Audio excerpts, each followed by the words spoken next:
छत्रपति शिवाजी महाराज क्षत्रिय थे या नहीं थे, और अगर ऑलरेडी थे तो आखिर क्यों उन्हें उनके राज्याभिषेक से पहले क्षत्रिय कुल में कन्वर्ट कराना पड़ा और फिर जाकर ऑफिशियली उन्हें क्षत्रिय का दर्जा मिला और ये डिक्लेयर किया गया। तो आइए आज आपको फिर से परिचित करता हूँ छत्रपति शिवाजी महाराज के एक अनसुने इतिहास से।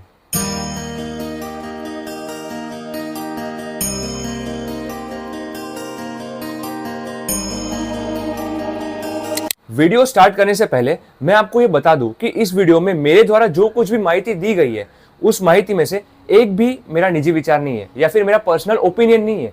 जो इतिहास जैसा है वैसा ही मैं आपके सामने प्रस्तुत कर रहा हूँ। और मेरे इस वीडियो का जो मुख्य सोर्स है वो है सर जदुनाथ सरकार की किताब शिवाजी एंड हिज टाइम्स, जो कि एक ऑफिशियल हिस्टोरिकल बुक है। तो आखिर ऐसा क्या हुआ था कि शिवराय के राज्याभिषेक से पहले सारे ब्राह्मणों को, प्रजा को ये प्रूफ देना पड़ा था कि छत्रपति शिवाजी महाराज एक क्षत्रिय कुल से ही बिलोंग करते हैं। तो आखिर ऐसा क्यों किया गया, इसे जानने के लिए हमको एक बात समझनी पड़ेगी। उसके लिए मैं आपको लेकर जाता हूँ युगों से चलने वाली हमारी हिंदू कास्ट सिस्टम की ओर। हिंदू ग्रंथों के अनुसार हिंदू धर्म में 4 वर्ण आते हैं: ब्राह्मण, क्षत्रिय, वैश्य और शूद्र। तो पहला है ब्राह्मण। तो वैदिक धर्म को अपनाना, सारे रिचुअल्स करना, पूजा पाठ करना, ज्ञान अर्जित करना, ज्ञान लेना, सिखाना, ये सब जिन भी व्यक्तियों के द्वारा किया जाता है उन्हें हम ब्राह्मण कहते हैं। दूसरा वर्ण आता है क्षत्रिय। क्षत्रिय योद्धा होते हैं, वॉरियर होते हैं, जो कि किसी अधर्म के खिलाफ लड़ते हैं, यानी कि जो व्यक्ति किसी की प्राणों की रक्षा के लिए लड़ता है वो क्षत्रिय है। तीसरा वर्ण है वैश्य, जो कि वो लोग होते हैं जो कि बिजनेस करते हैं, ट्रेड करते हैं, मर्चेंट्स होते हैं या तो खेती बाड़ी करते हैं। और चौथा और लास्ट वर्ण है शूद्र, यानी कि वो लोग जो कि सर्वेंट्स होते हैं या तो फिर बहुत ही मेहनत का यानी कि लेबर का काम करते हैं। तो ये कास्ट सिस्टम यानी कि ये हायरार्की हमारे भारत देश में युगों से चलती आ रही है। लेकिन एक बात इसमें नोटिस करने जैसी है कि सारे लोगों को अपने कर्मों के हिसाब से और अपने ड्यूटीज के हिसाब से इन चारों वर्णों में डिवाइड किया गया है कि अगर मैं किसी की प्राणों की रक्षा के लिए लड़ रहा हूँ, किसी अधर्म के खिलाफ लड़ रहा हूँ, तो मैं एक क्षत्रिय हूँ। और अगर मैं ब्राह्मण हूँ यानी कि मैं पूजा पाठ कर रहा हूँ, वेदों का ज्ञान ले रहा हूँ, तो मैं एक ब्राह्मण हूँ। और भगवत गीता में श्री कृष्ण के द्वारा भी ये कहा गया है कि एक मनुष्य को अपने कर्मों के हिसाब से इन चारों वर्णों में से किसी एक वर्ण से पहचाना जाता है। तो हमारे इस पहले पहलू का कंक्लूजन क्या निकला कि आपको अपने कर्मों के आधार पर आपको जज किया जाएगा, यानी कि पहचाना जाएगा कि आपने कितना अच्छा और कितना बुरा काम किया है, जो कि एक ऑथेंटिक वे है। तो अब हम आते हैं हमारे दूसरे पहलू की ओर। तो जब समय धीरे धीरे बीतने लगा, फिर जाकर एक इंसान को अपने जन्म के आधार पर यानी उसके बर्थ के आधार पर आइडेंटिफाई किया जाने लगा।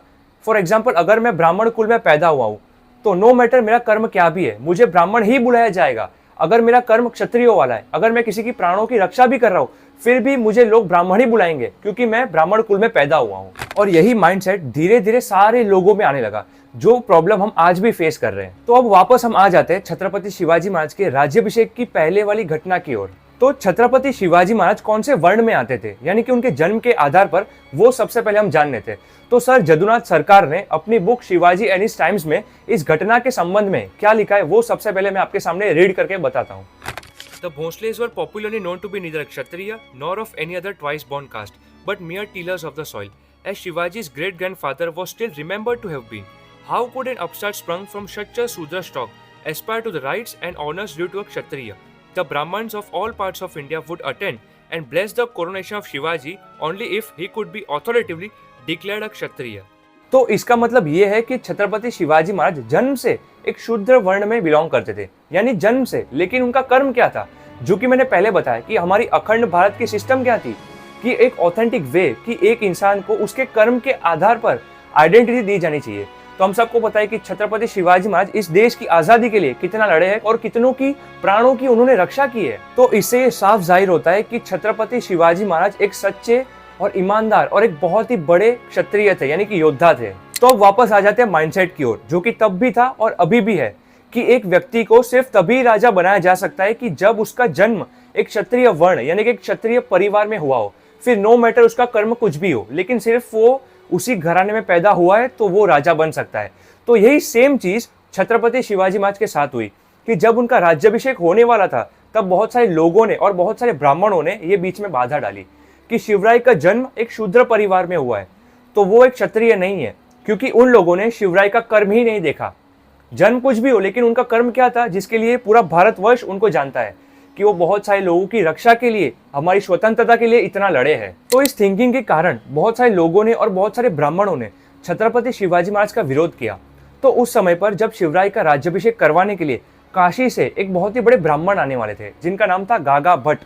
तो इन घाघा भट्ट ने ही सबके सामने आकर ये डिक्लेयर किया कि छत्रपति शिवाजी महाराज राजस्थान के महाराणाओं के घराने से बिलोंग करते हैं। इसका मतलब घाघा भट्ट जी ये कहना चाह रहे थे कि शिवराय के पूर्वज और महाराणाओं के पूर्वज एक ही थे, क्योंकि लोगों को विश्वास दिलाने के लिए घाघा भट्ट जी ने ऐसा कहा कि शिवराय का जन्म एक क्षत्रिय कुल में ही हुआ है। और इस संबंध में यानी कि छत्रपति शिवाजी महाराज महाराणा प्रताप के घराने से बिलोंग करते हैं या नहीं, इस संबंध में बहुत सारी स्टडीज चल रही है, लेकिन आज तक कोई पुख्ता प्रूफ मिला नहीं। और फिर शिवराय को एक क्षत्रिय वर्ण में कन्वर्ट करने के लिए सारे रिचुअल्स के साथ और प्रॉपर विधियों के साथ उनको एक क्षत्रिय घोषित किया गया। तो ये था आज का हमारा वीडियो, जिसके ऊपर से हमें ये पता चलता है कि क्यों घाघा भट्ट जी के द्वारा शिवराय के जन्म को महाराणाओं के घराने के साथ जोड़ा गया और किस प्रकार से शिवाजी महाराज का राज्याभिषेक हुआ, जिसके बाद उन्हें ऑफिशियली छत्रपति का टाइटल मिला। इसका भी डिटेल वीडियो मैं आपके सामने जरूर लाऊंगा। तो तब तक के लिए जय शिवराय।